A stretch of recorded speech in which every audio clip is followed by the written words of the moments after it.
Okay, thank you very much for granting this interview, and we welcome you. I'm very happy to host you at the Press Club de France. For security issues reasons, we had to restrict the audience, but you have a bunch of journalists and producers who are very famous and very keen on Afghanistan, expert on Afghanistan. Some of them have been in Afghanistan many times. Before questioning you, you may say a few words to present yourself and where is Afghanistan today and how have you been welcomed in Europe, and have you the feeling of having been heard? Well, thank you very much. Thank you so much. It was first and foremost, it's an honor and pleasure to be here with all of you at the French Press Club, and I thank everyone for being here. It means a lot, and well, I'm here because 2 years has passed since the fall of Kabul and Taliban's return. I was here 2 years ago, and before the collapse, months before the collapse, and I shared my concerns about the possibility and the reasons and signs that Afghanistan is going to collapse. But unfortunately, at that time also there was many reasons and many factors which I believe were not being heard, just the way that my father was not being heard in 2001. However, we wanted at that time to bring this message that this is what we think and this is what's going to happen. Unfortunately for my country, those predictions, it came true, one after another. From the collapse of Afghanistan, to return of the Taliban, to the break of all the promises, to the peace deal to be completely gone, even to the point that it is now 100% proved to everyone, Taliban have not changed. They just have better social media managing skills. They have better cars and clothes, and they know how to hide their true intention nature better. However, in the past 2 years, through their policies, through their actions, and through their oppression on women in particular, they showed that they have not changed. At the same time, it took us 2 years to build a narrative, first and foremost, after the fall of the Kabul, because always the narrative of the government of Republic was to stand for the constitution of Afghanistan against the terrorism, which was the Taliban. After the fall of Afghanistan, the narrative was gone and the people didn't know what to do. And the first and most important thing was to create that narrative. And to do so, we talked to the Taliban first. On 15th of August, I refused to leave Afghanistan. I stayed with my people for many, many weeks. And the first thing we did was to talk to the Taliban. We opened all channels for talking. And we put all efforts into dialogue and negotiation. From scholars to political delegations to myself, whom I talked individually with the Taliban, direct one by one. Muttaqi, Sirajuddin Haqqani, Anas Haqqani, Mullah Baradar, Mullah Yaqub, Maulavi Ghani, and so on and so forth. But did you try to build up a coalition with them? With them? Well, that is not up to me to make a coalition. And I cannot make any coalition with no oppressive, anti-women extremist group. Because their principles are completely against us, and also they came through the battle of gun. I only make any coalition with a group which is legitimate, which is coming through the support and through the decision of the people of Afghanistan. But what were you advocating with them? Well, the talk was that now that you are coming, do not the same mistake that you did last time. Do not call upon your own government. Do not shape any government. Open all doors for the talk and the engagement of Afghans. Call upon all groups for a national intra-Afghan talk and dialogue. And through a legitimate process, create a new era and a new government and allow people to decide. This was my argument with them. Because that's exactly we did after the takeover of Kabul in 2001. Professor Rabbani, who was the president of Afghanistan, after takeover of the Kabul, he did not call his government the legitimate government or like the only government. He accepted the world's proposal on a legitimate process called Bonn Conference, if you all remember that. And Bonn Conference was the foundation for the past 20 years. That paved the way for the constitutional logica, and that also created a constitution, and then transitional period, and then the elected government of Afghanistan. We were proposing similar thing, and we told to the Taliban, this is what you need.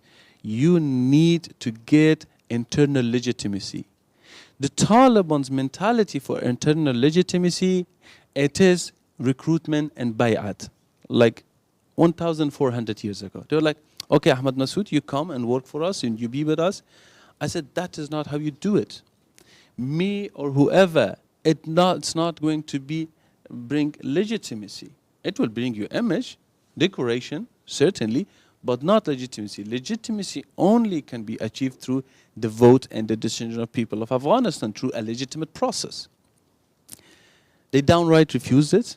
Even recently, one of their representatives, Mullah Zaif, after my trip to Europe said, well, look, a person from Panjshir is coming and is speaking about Afghanistan. He should speak about only his own province. So this is how they think. They think they own people. They own the country. They own everything. That they just give everyone a piece and keep them. No. We are not speaking about me owning anything or anyone else. We're speaking the people to own something. That is my principles. That is everything. They refused. After that refusal, they attacked us and left us no choice but to defend ourselves. We were 1,200 people in Panjshir Valley, and they attacked with 30,000 troops, including Arab fighters. We have evidence of them. African fighters, Central Asian fighters, and Pakistani fighters. And they attacked us in Panjshir and caused massacre and committed atrocity and committed crimes, which is even unspeakable. And those foreign soldiers, they were coming through Pakistan? They were already in Afghanistan alongside them when they attacked Panjshir. And they were in cooperation. And they have been trained in Afghanistan? They have been trained in Afghanistan and Pakistan and many areas. But however, they were completely in cooperation and full unity and harmony with Taliban. So, you know, in army, it is very difficult that you bring complete different groups. You're like, okay, let's fight together. They had a lot of experience of fighting together against Afghan army and NATO. So they brought all of that with themselves. And unfortunately, at that time, no one heard the voice of us, and everyone turned their back against us, on us. And you didn't get any support from United States? Nothing Europe. whatsoever. No help whatsoever. Not political, not military, nothing. And I knew exactly this because before that I had a trip to France. I met the Americans, Brits, European, regional countries. So I knew I'm not going to get anything from anywhere. So in this past 2 years, one of us was building the narrative. And this narrative got its legitimacy with the action of the Taliban, that they refuse to talk and negotiate, and they bring war. So we have no choice but to defend. It was being created. Right now, we managed to achieve something impossible. And they tried at that time to build a counter narrative. They said they were different than the Taliban's before, and they called them inclusive Talibans. Well, where does it come from? Well, the thing is, which agency has? I believe the Taliban and their lobbyists and many other naive politicians who thought about it, they were completely journalists and many others. They naively believed the Taliban 2.0. Once again, this is another thing. Unfortunately, in negotiation with Taliban, no one listened to Afghan people. In withdrawal in Afghanistan, no one listened to Afghan people. In entering Afghanistan, no one listened to Afghan people. In creating the military doctrine, no one listened to Afghan people. In creating political system of Afghanistan, no one listened to Afghanistan. In opening the Taliban's office in Qatar, no one listened to Afghanistan. Barnett Rubin opened the office in Qatar for them. And I'm sure you all know what Barnett Rubin recently said, that the Taliban are the source of all the problems. Well, you paved the way for them to be in Qatar and elevated them politically from terrorist groups to a political group.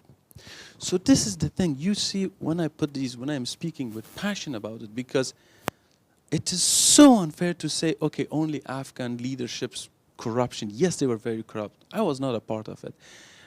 And to say it's Afghans' fault, and Afghan did it to themselves, and they didn't basically use the opportunity. Well, unfortunately, yes, we are at fault, and I really blame, and there is no day passes that I'm not regretting.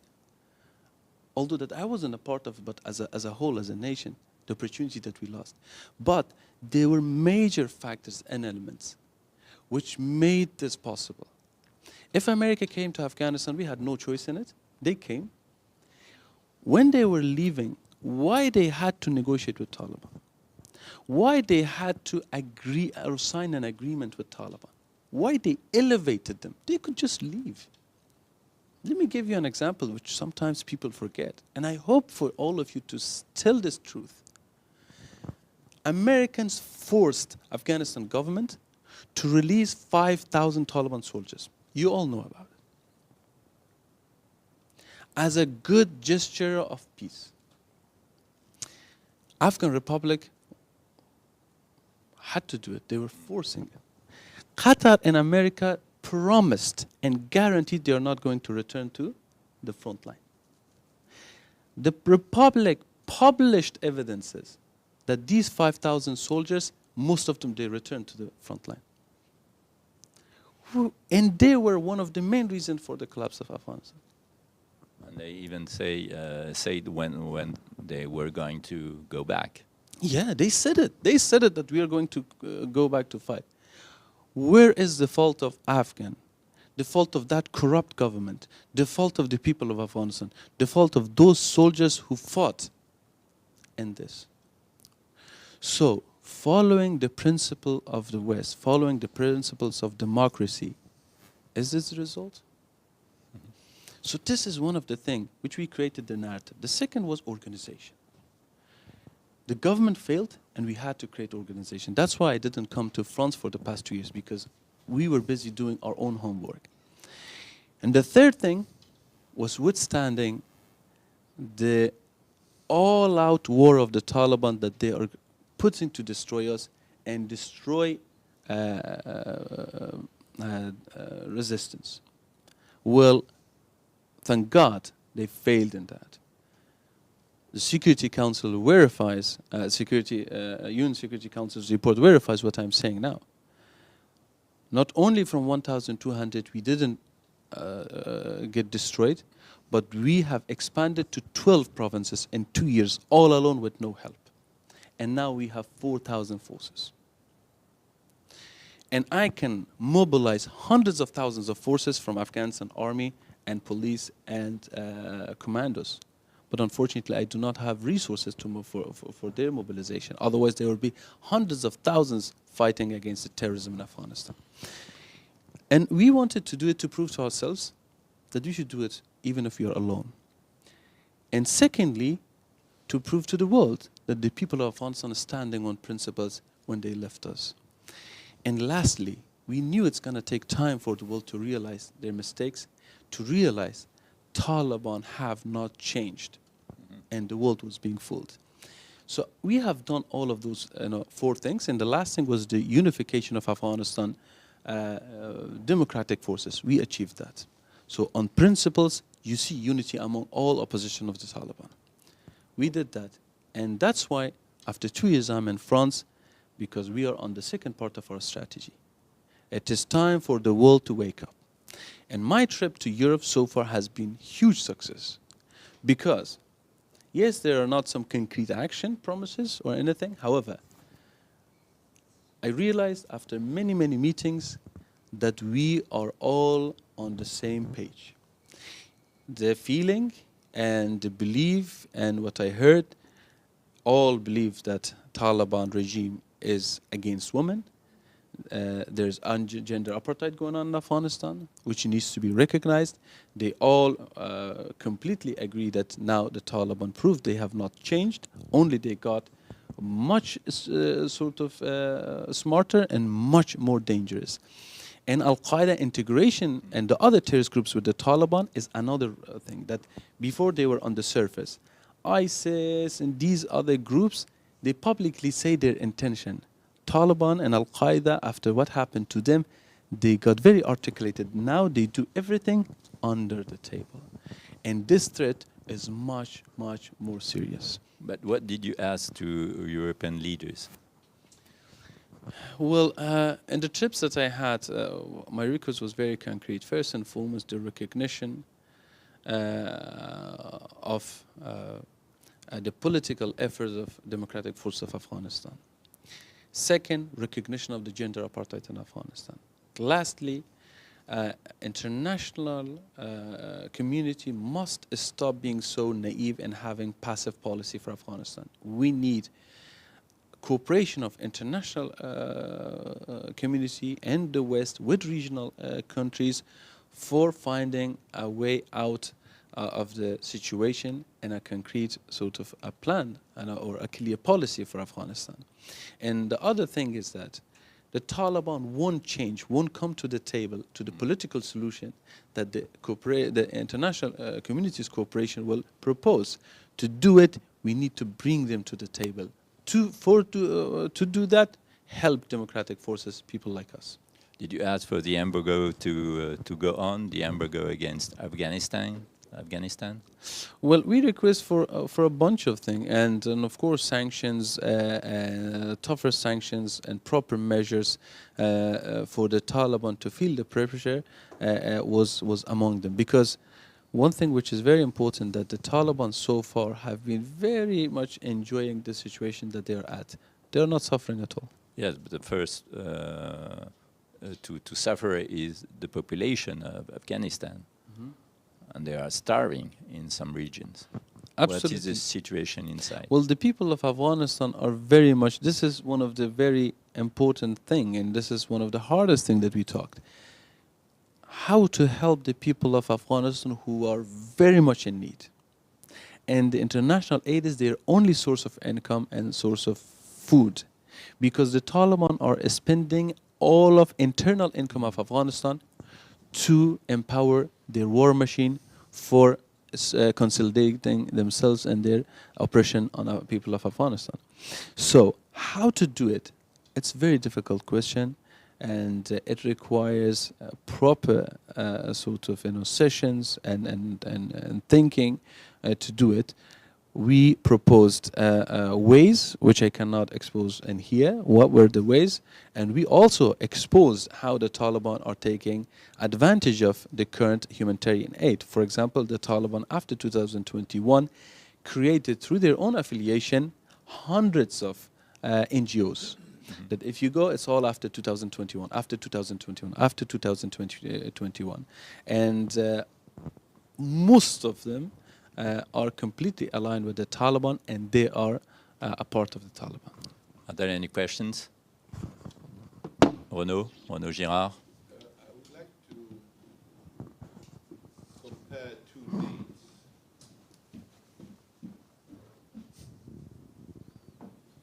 End of August 2021, end of February 2022. In the first case, Afghanistan, you had an army very much trained and helped with a lot of weapons and a lot of money, trained by the Americans, who did not resist for half an hour. End of February 2022, another army trained and equipped by the Americans, not as much as the Afghan army, but they had some American equipment, which managed to resist the Russian invasion. How do you explain this huge difference between end of August 21 and end of February 22? Thank you very much. That's a beautiful question, sir. First and foremost, I need to come in defense of Afghanistan National Army. Afghanistan armed forces resisted and fought bravely all alone since 2014 to the 2021. Let's not forget that the direct confrontation of the NATO forces on the ground with the Taliban was very minimal, at later stages completely gone since 2014 after the transition of the security to the hand of the Afghans. First and foremost. Second, the other reason is the incompetence of the political leaders of Afghanistan. Third thing, the intervention of American friends into the military tactics and doctrine of Afghanistan. For example, in 1995, the Taliban also launched the same way their attacks on Mujahideen government. Ahmad Shah Massoud knew exactly he is unable to fight the Taliban and around the Kabul or like in plain of Shamali and stuff.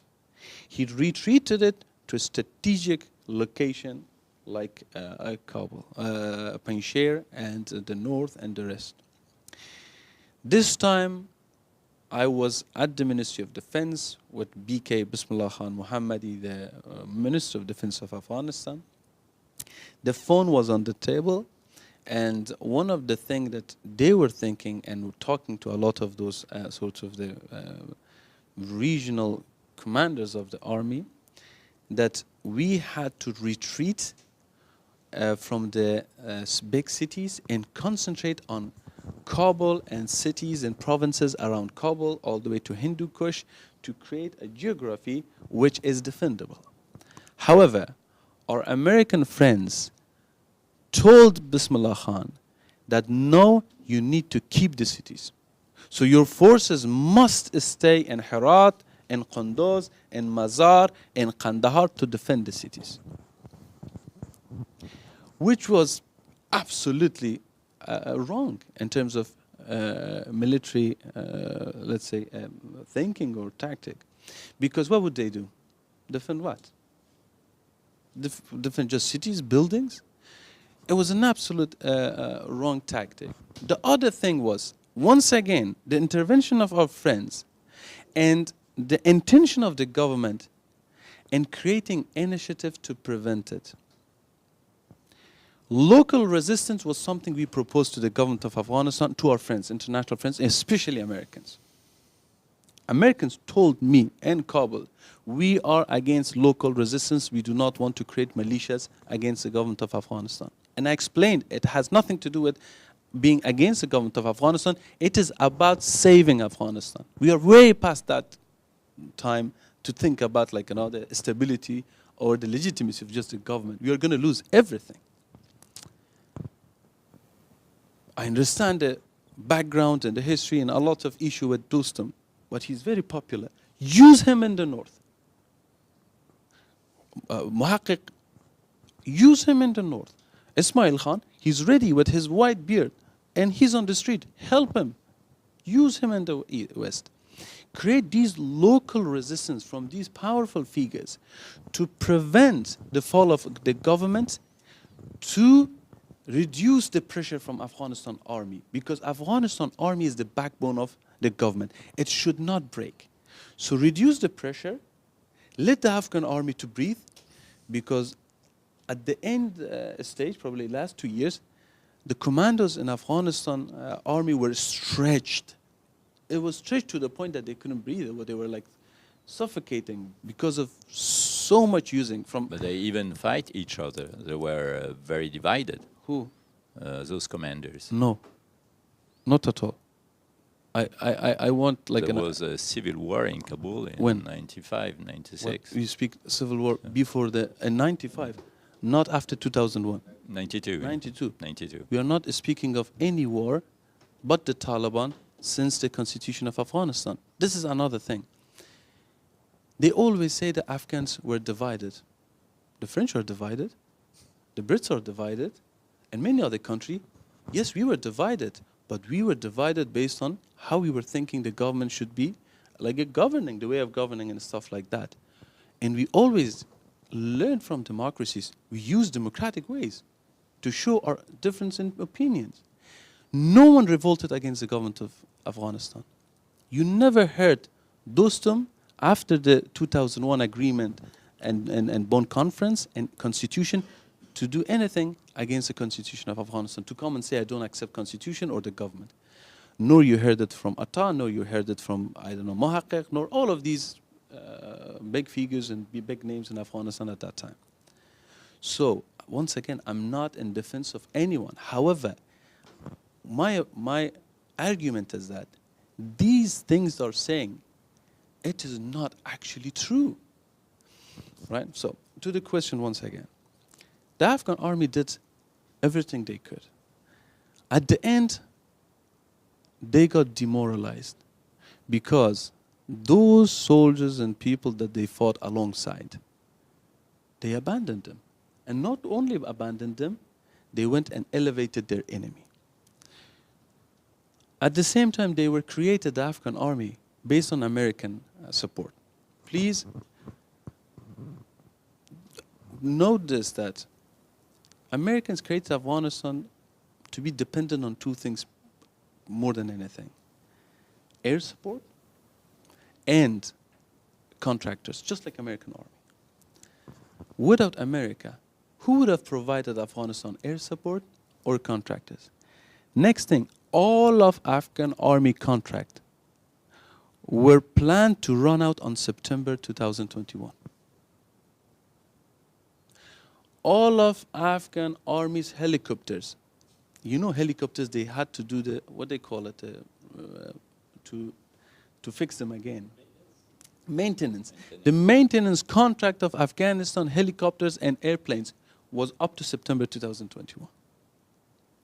I said as a defense because they really gave their everything. Yes, a lot of politicians, leaders and the stuff, they betrayed Afghanistan. But not those soldiers. They bravely fought. And I kiss their hand and feet for that. However, no. Demoralization was what was the act that demoralized the army? The negotiations with the Taliban? The agreement, the negotiation, the lack of support, the incompetent leadership in Afghanistan, the lack of strategy and military the doctrine. fact that they gave the date in which they were going to withdraw from Afghanistan. Yes, unconditional withdrawal. Alongside it, there were many other factors. However, they really fought bravely. Let me come to the point of the sort of the February, as you said. There were full political support, and yes, they resisted, and they were full on support for Ukraine, and of course, they managed to resist. However, let me once again to bring that attention to Afghans. In 2001, there were no soldiers on the ground. There were no help from America on the ground, except a very specific special task forces of CIA. With proper strategy and with proper work, only helping the government of Afghanistan of that time, our forces, we managed to defeat the Taliban of that time in 3 weeks. It was a mistake. So this is when you defeated the Northern Alliance.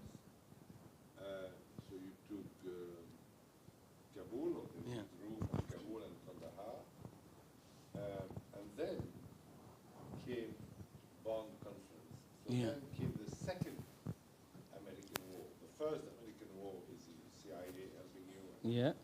The bunkers, And the Pentagon. the bunkers and so on.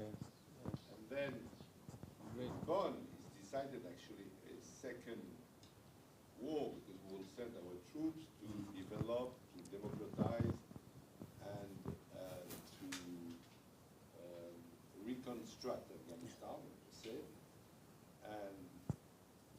And they did. The NATO soldiers wanted to rebuild Afghanistan with called the PRT, Provincial Reconstruction Team. Yeah. Soldiers. So do you think it was a mistake by the Afghan leadership in Bonn to call course. foreign soldiers at the time? I'm speaking of the Second War, I understand. 2002. And Absolutely. then let's speak about the future. Yeah. Yeah. That is absolutely spot on. That's one of the things that I've been very vocal about it. I'm very much in favor of the first strategy. When there was a shift in Washington to change it to full-on sort of presence in Afghanistan, that turned into a disaster. That was a huge mistake. My father, this was actually something that Americans wanted for a long time, and my father resisted and said this is a big mistake. However, that's why the first part was very constructive and very successful, because if you remember, even Iranian, Indian, Pakistanis to some extent, Russians, they were very cooperative of the first part of the strategy.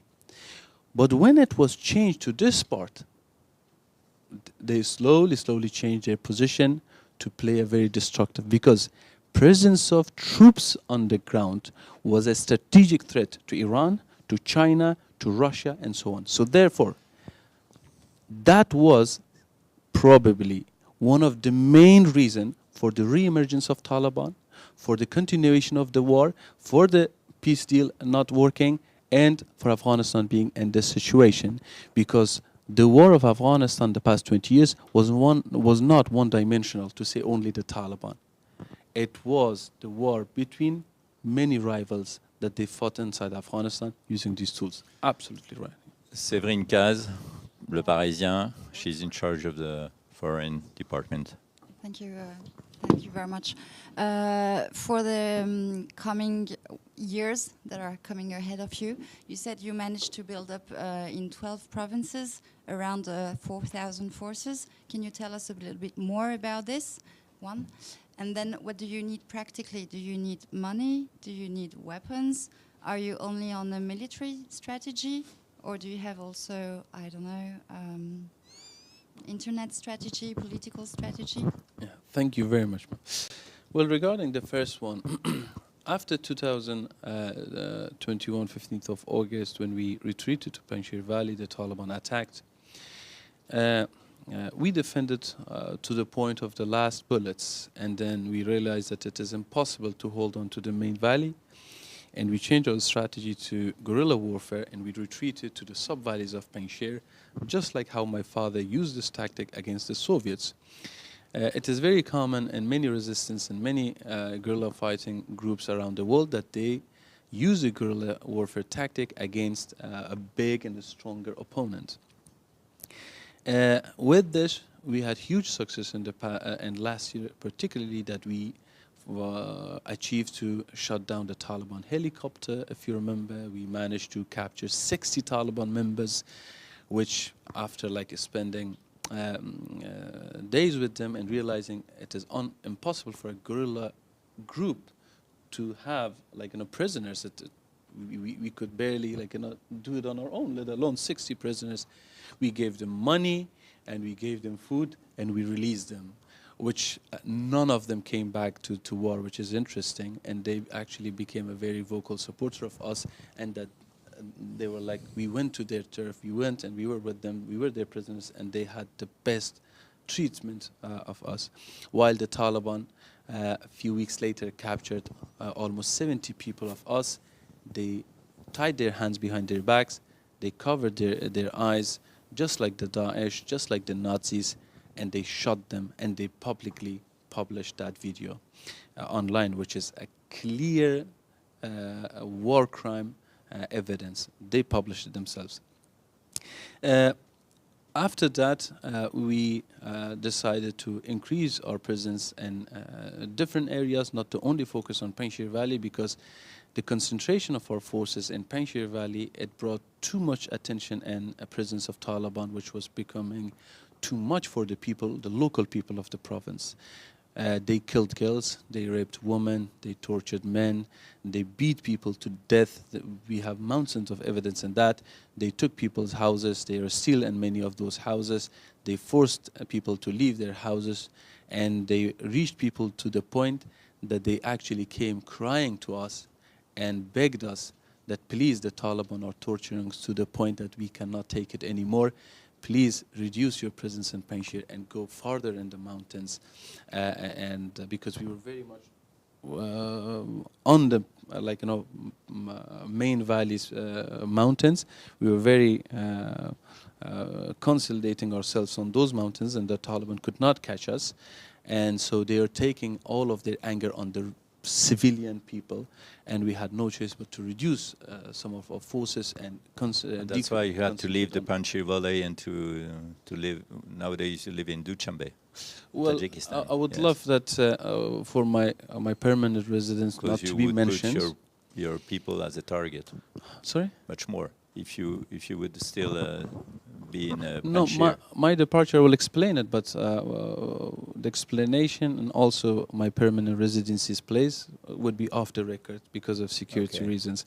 Already Taliban in the past 3 years attempted to kill me 3 times, and in neighboring countries. So that is that. For me to leave, it was the request of the military committee and the generals.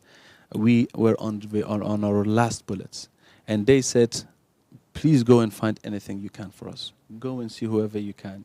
We need support and equipment. And I left to find support and equipment. By the time I found something to return, it was too late, and they changed the strategy to guerrilla warfare, and the Taliban were inside Panjshir Valley. And they told me, your presence, although that I wanted to be inside, it is going to make our work very hard.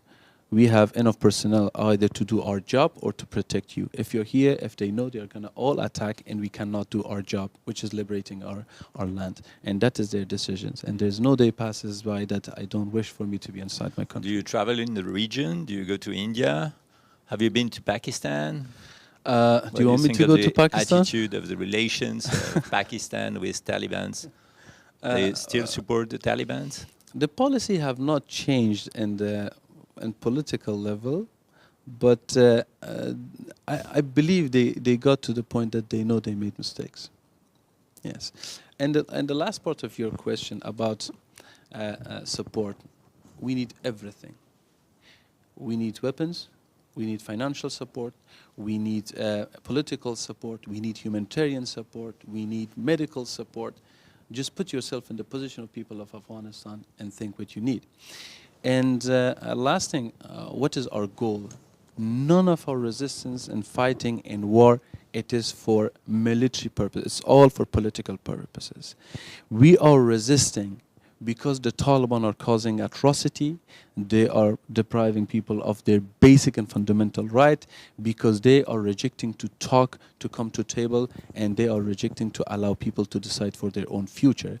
Until then, that they're ready to talk, or they completely leave Afghanistan, we continue. Tarek, Kais Fares, Yes. France 24. Yes. I want to go back to what you've just mentioned about concretely. I mean, you said that you did your homework during the past 2 years. I would like to know, how did you manage concretely to conquer back these 12 provinces, although you said that you were left alone? We have not conquered. It is not in our strategy to conquer any provinces or even districts. We have prisons. I never mentioned conquering. I mean, yeah, you controlled back regions that fell under the control of Taliban. Okay, I need to explain. Once, like in military sense, when they say that, okay, the Taliban took, let's say, Kandahar, it doesn't mean they are everywhere in Kandahar. It means they got the center of the capital, the city, and they have like the city and the other districts. It doesn't mean the others they don't exist. For example, till the very last year, the Taliban did not hold more than 5% of Afghanistan. It doesn't mean they were not in the other 95%. They had presence, but the capital of the districts and the provinces, it was in the hand of the government. Now the Taliban have that control over the capital of the districts and provinces, and we have no intention to take it because we do not possess enough resources to take in control. We have enough resources only for one thing, either offense or defense. And for the second part regarding, because we didn't hear you mention the military support. I don't know if you spoke about it with Europeans, with leaders. Military support, did you ask for it? And what about what we've heard during the past 2 days, you mentioning maybe being ready of getting the support of Israel, as it was mentioned by other media? Well, first and foremost, I never mentioned and I never had an exclusive interview with Israel media, and I never requested for Israel's support or help, military support or otherwise. The question was that, what do you think in future if you become president, how can that sort of regional interaction for peace can play a part in Afghanistan? And my answer was that in that future, the people of Afghanistan and their government can decide how all countries can participate in building a regional peace, because conflict is not the answer, peace is the answer. But it means that everyone must come to that peace. That was the answer. It was completely taken out of the context. And I hope I answered. And about the military support? The military support, the thing is that whoever support me militarily in Europe is welcome, because I need means to defend my people. You don't defend your people with just words if the enemy is attacking with knife. Well, so far, the thing is, there's nothing so far. There's nothing, and there's not even promises. But the thing is that I hope it changes, because the threat of Afghanistan, it's not going to remain in Afghanistan. Harold Iman, CNews. Yes, thank you. I have two questions that are completely unrelated.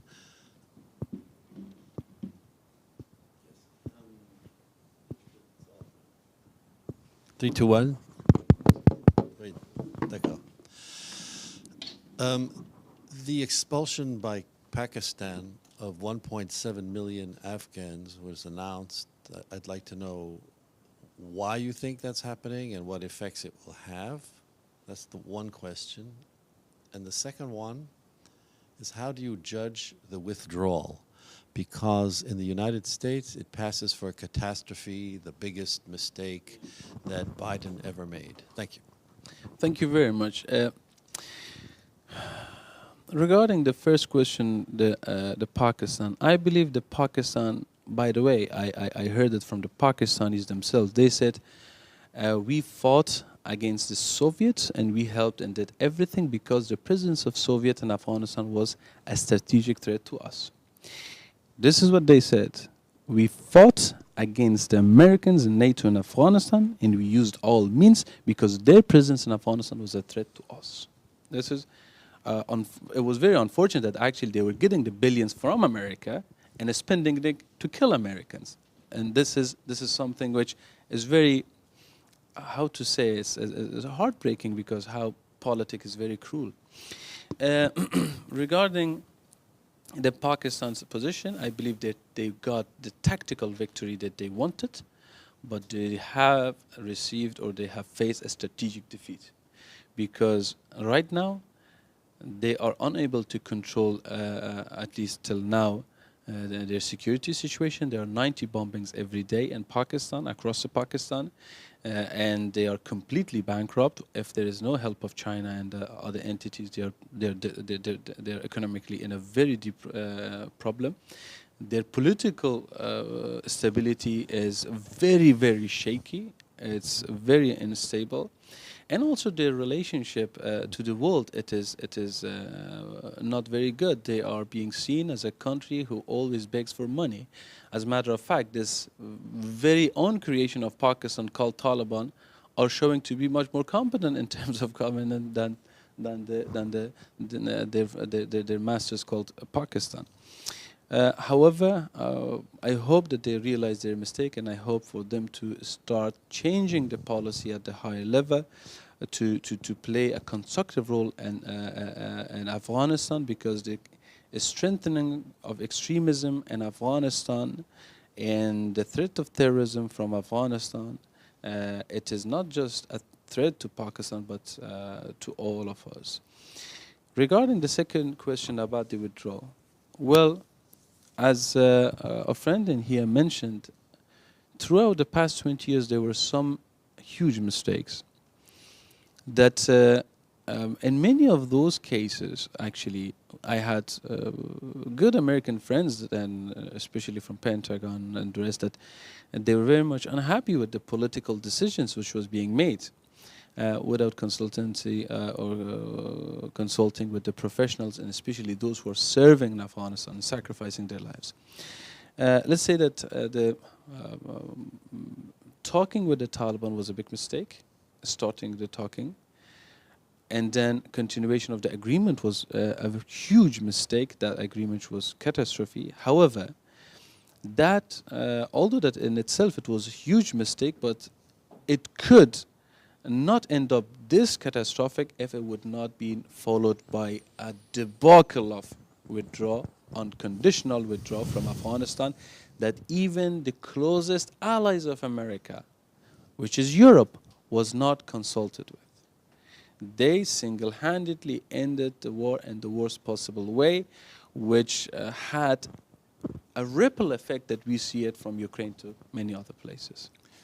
Maybe last question, some more personal, if you don't mind, about your destiny. We remember you more than 20 years ago following the coffin of your father in the mountains. And I've listened that you had a strong vocation to become astronomer. You want to study astronomy. Would you dream of a day when you go back to study stars and galaxies?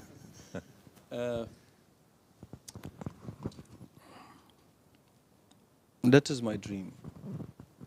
And now that you have opened the wound and let me talk about it then. I'm in love with the stars and with science. It's a different passion. It's just like constantly I'm trying to learn. And whenever I find time, I'm trying to know what's happening, especially in the cosmos. It was my passion, and it is very much my passion.